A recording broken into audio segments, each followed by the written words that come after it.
نحمده ونصلي على رسوله الكريم أما بعد فأعوذ بالله من الشيطان الرجيم بسم الله الرحمن الرحيم يا أيها الذين آمنوا ما لكم إذا قيل لكم انفروا في سبيل الله اثاقلتم إلى الأرض أرضيتم بالحياة الدنيا من الآخرة فما متاع الحياة الدنيا في الآخرة إلا قليل إلا تنفروا يعذبكم عذابا أليما ويستبدل قوما غيركم ولا تضروه شيئا والله على كل شيء قدير صدق الله العظيم. دا سورة توبه لسم سپاره ده، شپږم رکوع شروع کیږي. الله سبحانه وتعالی په دې کې مؤمنانو ته خطاب فرمایي او حکم ورته فرمایي. یا ایها الذین آمنوا، اے هغه کسانو چې ایمان وروړي دي، ما لکم تاسو ته څه شوي دي، اذا قیل لکم انفروا فی سبیل الله، کله چې وویل شي تاسو ته چې اوځئ په لار د الله کې، ثاقلتم الی الارض، نو تاسو ځانونه غورځوئ ځمکې طرف ته. یعنی د دې نه دا مراد دی چې تاسو د جهاد د پاره راتلو نه پسو پیش کوئ، اخوا دی خوا کوئ، د ځمکې ته د غورځولو نه ځان، دا مطلب شو چې د جهاد نه یریږئ فی سبیل الله نه. نو الله سبحانه وتعالی د هغې وجه بیانوي چې د څه وجې نه تاسو دا کار کوئ. ارضیتم بالحیات الدنیا، آیا تاسو راضي شوئ په دې ژوندون د دې دنیا باندې، من الاخره، د آخرت نه علاوه، یعنی ستاسو آخرت ایر شو او دنیا باندې راضي شوئ چې بس دا ټول عمر به زمونږ، ټول وخت به زمونږ بس په دنیا کې تیریږي او آخرت ته به نه ځو. نو تاسو سره د آخرت فکر نشته او د الله ر دین فکر د سره نشته چې تاسو د الله ر دین د پاره وځئ.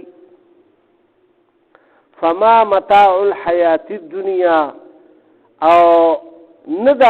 دا نفع د دې دنیا، فی الاخرة الا قلیل، د آخرت په مقابله کې مگر ډیره لږه ده. د آخرت په مقابله کې د دې دنیا دا ژوند دا ډیر لږ دی. الله سبحانه وتعالی په خپل کلام پاک کې فرمایي چې د ورځ د قیامت چې کوم دی نو هغه به 50,000 کاله وي، او د یو ورځې د 50,000 کاله باندې چې زمونږ دا عمر تقسیم کړي او د یو سړي 100 کاله عمر شي، نو صرف د یوې ورځې مطابق د هغه 2 منټه زندگی شوه. څونه؟ صرف دام دا هغه یوې ورځې مطابق. دې کې د قبر زندگی ته لرې کا چې په زرګونو کاله ده، سوونو کاله ده، هر چا ته نه معلومه ده. آدم علیه السلام نه خلق مړه شوي دي، تر اوسه پورې په قبرونو کې دي، زرګونه کاله راسیو شو. دغه نه علاوه بیا د ورځ د قیامت نه پس به بیا چې کوم دی نورې کوم مرحلې دي، یو یعنی د پوری صراط لار چې کوم دی نو په 1500 کاله کې وي، 1500 کاله په بره، 1500 کاله پلین، 1500 کاله په ښکته. دا یو پل چې الله سبحانه وتعالی یعنی د دوزخ د پاسه تړلی دی او د دې د پاسه به هر انسان تیریږي. کوم خلک چې عمل خراب وي یا کافران دی به بس ورغورځېږي جهنم ته، او کوم خلک چې دغه د خپل عمل مطابق په تیز رفتارۍ باندې تیریږي. څوک به داسې په خړپوسو رواني، څوک به لکه د پیدل غونتې رواني، څوک به لکه د منډې غونتې رواني، څوک چې لکه څنګه په اس وغیره باندې سوري داسې په منډه به لاړ شي، او څوک به چې کوم دی نو سترګې پړق غونتې تیر شي، او څوک به د بجلی غونتې مختلف مراحل به د هر انسان د خپل دغه مطابق. نو که 100 کاله عمر چاته ملاو شي نو هغه صرف د قیامت د ورځې مطابق 2 منټه زندگی تیره کا. نو دې زندگی نه څه مطلب شو؟ ځکه الله پاک دلته کې فرمایل چې فما متاع الحیات الدنیا فی الاخرة الا قلیل. نه د زندگی د دې دنیا مگر د آخرت په مقابله کې ډیره لږه ده. او که چېرې دغه عمرونه ورسره حسابیا نو بیا د سکندونو وخت دی، نو په سکند او په منټ کې څه کېږي؟ عزت نه کېږي. دلته کې الله پاک بیا فرمایي الا تنفروا، که چېرې ونوتئ تاسو يعذبكم عذابا أليما، وعذاب الله پاک تر کی تاسو له دردناک، ويستبدل قوما او بدل بکی یو قوم لرا غیر قومکم، تاسو نه بغیر بل څوک الله راولي، تاسو باندې الله عذاب راولي. قوم ثمود الله هلاک، قوم لوط الله هلاک، د نوح علیه السلام قوم الله هلاک، فرعونیان خدای هلاک، نو دنیا کې خلک ختم شو، نور به الله پیدا کی چې هغه به داسې وي چې الله په نوم باندې او د بزاونو قربانونو والی. نو تنبیها الله سبحانه وتعالی دا آیاتونه راولېږل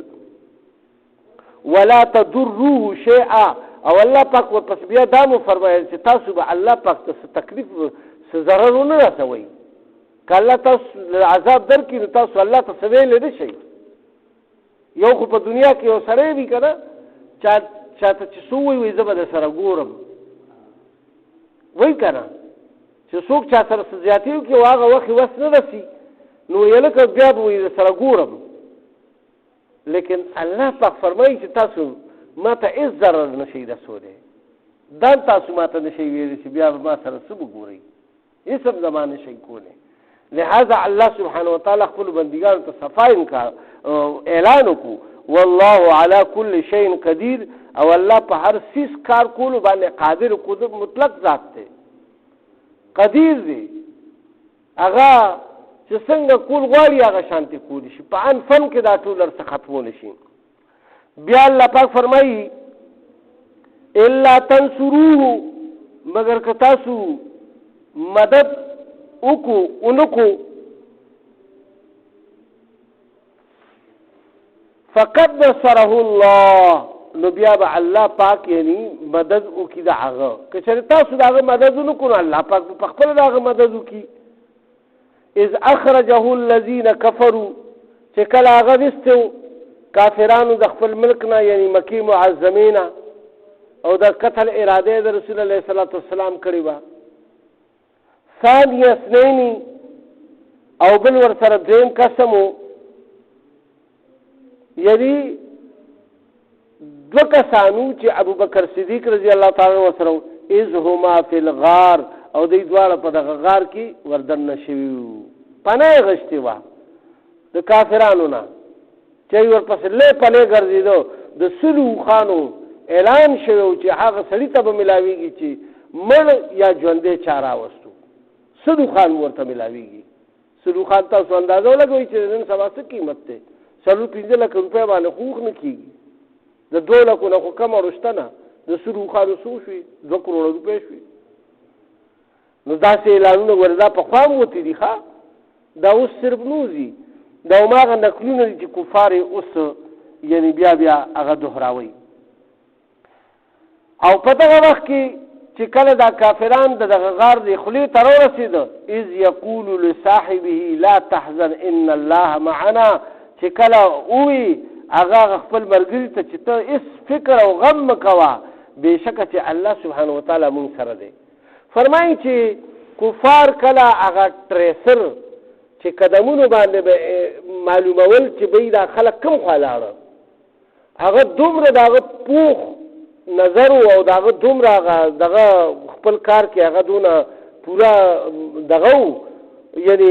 ښه منقه ورته حاصله وه چې یعنی هغوی د غار خولې نه لاړه ورته یې ووایي ابوجهل ته چې دې نه مخکې دی نه دي تلي. نو الله سبحانه وتعالی چې سړی ړون کوڼ کړي نو هغه غار باندې د الله په قدرت سره یو جولاګی راغو، هغه پې زرجاله واچوله، کمتر راغه او هغې زر چې کوم دی نو هغه هلته کې جاله واچوله او فرمایي چې کله ابو جهل وکتل دغه مازغوړو کارونو خو چې څنګه هغه جالې ته وکتل جوله هغه جالې ته وکتلو یو شلک یې دننه وویستو وایي ته روک شه ما وایي مونږ راشي وایي دومره دی غر دی سر ته وخېږو ډېر اوچت غر دی هغې ته سړی خېږي نو څه په اسانه نه شي ختې ټوله ورځ ورته لګي نو فرمایي چې هغه ډېر ووتلو چې تا خو مونږ ګمراه کړو هغه به رانه بس اوځي او تاسې کوم دی مونږ په غلطه لار راوستو هغه غریب نو هغه دا د الله سبحانه وتعالی یعنی خپل قدرتونه خول چې زه به سړي دماغ ورته کړم نو هغه بیا سوچ سمج نه کوي او هغې له الله پاک حفاظت چې وایي ما کولو نو ما د جولاګي په جاله باندې د هغه حفاظت وکړو دا د الله د حفاظت هغه ذریعې دي د جولاګي جاله سي لیکن الله سبحانه نو چې کله دوی وینا رسېدو د دوی خپې ښکارېدې او ابوبکر صدیق رضی الله تعالی عنه رسول الله اسلام ته فرمایي چې بس دغه دی راغه او بس خو که لاندې خپو ته وکتل داسې نو بس موږ ورته دواړه ښکارو مخامخ ښکارېده که نه داسې لکه دره غوندې ځای او داسې راغار ښکته غوندې او داسې چې راغلو بس خو که داسې کتلی وې نو بس نو هغه په غوسه کې هغه جاله چې څنګه په جاله باندې نظر وغورځي نو هغې خوره ټوله ورته زر وښوي مړه ته چا ټریسر جوړ کړی نو ته وایي قدمونه نه شي معلومولی ځه غلط دې مونږ راوست دونه دې وکړولو نو بس هغه چې کوم دی لاسه ورټولو نو هغه ورته چې ته غم مه کوه رسول الله اسلام ورته الله مونږ سره دی او د دې په ځای چې کله موسی علیه السلام مفسرین فرمایي او دېرته کې په قرآن کې راغلي دي چې کله فرعونیان ورپسې راورسېده او قوم ورته دا ذکر وکړو چې دا وګوره کافران را پسې راورسېده او بس تا خو موږ راوویستو د کورونو نه او دې خوا دریاب دی نو که دې خوا ځو نو به دې کې ډوبېږو او که دلته دې ته پاتې کېږو نو دې رانه بس سرونه وایي نن مو ټول کتلی ختموي بس دلکو یو هم راکې نه پرېږدي ماشومان او ښځې او سړي ټول کتلی نو هغوی ورته څه وایي او ورته څه وایي الله ما سره دی دلته رسول الله صلی الله علیه وسلم معانا لفظ استعمال کړی هغه معیه لفظ استعمال کړی چې ان الله معیه یعنی الله پاک ما سره دی فانزل الله سکینته علیه نو الله پاک وی تسکین قلب نازل کو په هغه باندې وعیده بجنود لم تروها او دا هغه مدد وکړو د خپل پیغمبر یعنی د رسول الله صلی الله علیه وسلم مدد وکړو په هغه فوجونو سره لم تروها چې تاسو ته هغه نه ښکارېده په نظر باندې هغه نه ښکاري د الله قدرتونه فرشتې هم نه ښکاري او د الله چې کوم یعنی دغه راځي مدد راځي هغه هم چاته په سترګو نه ښکاري دا غیبي مدد دي دا په سترګو نه ښکاري وجعل کلمة الذین کفروا السفلی او وی ګرځولا هغه د کافرونو خبرې لره ښکته وکلمة الله هي العليا او د الله خبره چې کوم ده هغه همیشه چې کوم دی نو برابري او بردا او برشوا الله سبحانه وتعالى خپل کلمه او دین او د الله نوم هغه بره پاتې شو او کافران لاړه غرش تباه شو پاته نه کاله کې ټول هر څه بل بیا دړې وړې شو ټول کفار ختم شو والله عزیز حکیم او الله پاک زبردست او حکمت والا دی داغه مقابله هیڅ کوم نشي کولی الله خو دا کائنات پیدا کړی دا ټول مخلوق دی دا هر څیز د الله سبحانه وتعالی تابع دی اوس الله پاک بیا فرمایي انفروا اوزئ اے مسلمانانو خفافا وثقالا که سپکئ او که درانه او بیا وجاهدوا او جنگیږي جهاد کوي باموالکم وانفسکم په خپل مالونو سره او په ځانونو سره فی سبیل الله د الله په لار کې ذالکم خیر لکم دا تاسو لپاره ډیره بهتره ده ان کنتم تعلمون که چېرې تاسو سمج بوج لرئ تاسو پوهیږئ که چېرې تاسو پوهیږئ نو تاسو بیا داسې هیڅ چلم نه کوئ نو الله پاک دې که یعنی چېرته زمونږ په ژوند کې داسې یو موقع الله پاک راوسته او مونږ ته خپل بادشاهي وخت اعلان وکړو چې راځئ پې هلکه هندوان دي کافران دي په ملک باندې راغلي دي نو پکار چې ټول جوک در جوک وځي دا خدا یعنی اعلان به چې کوم دی نو یو باقاعده فوج دی اول هغوی په فرنټ لاین باندې جنګېږي بیا چې کله هغوی کمزوري شي او هغوی ته پته ولګي چې یاره مونږ دغه نه نو بیا هغوی د برتۍ اعلان وکړي چې نور کسان راځئ نو ځوانان ټول چې کوم دي نو هغه ځي خو دلته کې الله پاک فرمایي چې د الله د دین دپاره هر وخت تیار اوسېدل پکار دي نو الله سبحانه وتعالی فرمایي لو کان عرضا قریبا که چېرې دا مال او دا فتحه یعنی ګوره مال غنیمت به دې کې ملایدو کنه دا قریب وي و سفرا قاصدا او هغه سفر وی ډېر سپک دا د تبوک په موقع باندې دا آیاتونه نازل شوي کله چې تبوک ته رسول الله صلی الله علیه و وسلم تلو کنه نو هغه چونکې ډېر غټ فوج سره مقابله وه د دې نه مخکې خو مطلب یې قبیلو جنګو عرب خو دومره کسان هم نو بس دغه 15,000 فوج زیات نه زیات هغوی چې په جنګ احزاب کې راجمع کړو 10-12 فوج راجمع کړو ټول عرب بونه دغه فوج راجمع کړو او هغوی په لکونو تعداد کې فوج راجمع کړو او یو باقاعده حکومت او یو دغه سره فوج سره جګړه وه چې هغوی تربیت یافته فوجو د روم بادشاه او دا دا داسې وخت شو داسې یعنې دې شان نزول داسې دی چې رسول الله صلی الله علیه وسلم د فتح مکې نه واپس راغو مدینې منوره ته نو خلک چې کوم دی نو لوکوټي په قلار شو ځکه چې مکه معظمه فتح شوه رسول الله صلی الله علیه وسلم اعلان وکړو چې هجرت ختم شو بس اوس که څوک مکه کې اوسېږي او که څوک په مدینه کې اوسېږي بس هغه فرض هجرت ختم شو یو سړی راغی د دې زما د روانه یا د کس نه په د هجرت دپاره بیعت واله رسول الله صلی الله علیه وسلم ورته وویل هجرت ختم شو اوس یو جهاد پاتې دی د الله په لار کې وتل بس د هغې دپاره چې کوم دی نو او په دین اسلام باندې زه چې څوک مسلمانېږي بیعت ورته علم او چې څوک د الله په لار کې ځي د هغه نه به بیعت علم نور د هجرت والا کیسه ختمه شوه نو دلته الله سبحانه وتعالی دا فرمایل چې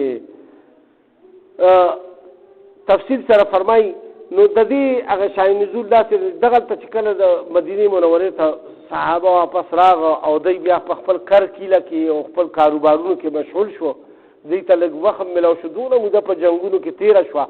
د هغې د وجې نه دوی ډېر زیات غربت کې او دغه کې ایثار شوي اتفاقا دا خبره په داسې وخت کې راغله د الله امتحانات وي چې ډېره سخته ګرمي وه او څنګه چې دلته په لور کې یعنی دغه پاخه شوي وي غنم